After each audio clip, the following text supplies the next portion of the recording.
Ang susunod na programa ay rated PG. Ito ay nangangailangan ng patnubay at gabay ng magulang para sa mga batang manonood.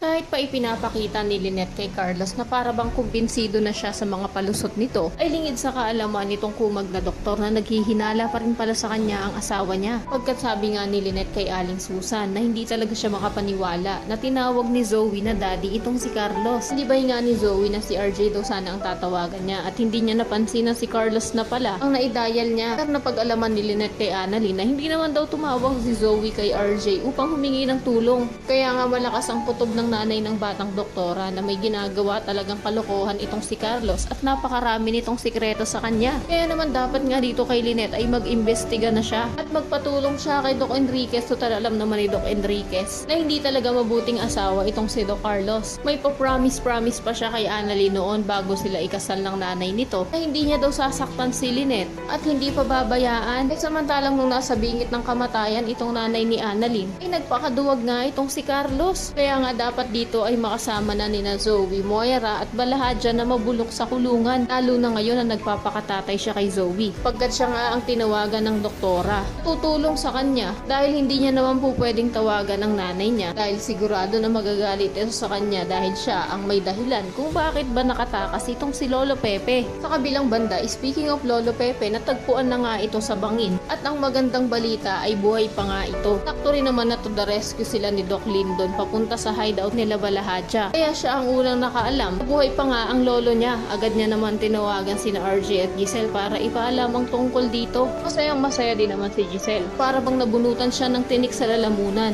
Pagkat ayon nga sa kanya na si Lolo Pepe na lang daw ang meron siya at sa oras nga naman na mawala pa daw ito sa kanya ay wala na daw dahilan pa para mabuhay siya. Pero ngayon natagpuan na nga si Lolo Pepe at unconscious pa rin. Ay, hindi naman kaya ito na nga ang maging way nila direct para mapahaba pa ang storya. Palabasin naman komatose itong matanda at mawawala na naman ng memorya. Kaya naman kung isa ka rin sa mga atat na atat ng makitang mabulok sa kulungan itong apat na sina Balahadja, Moira, Zoe at Carlos, ay pakiclick naman ng like at subscribe button.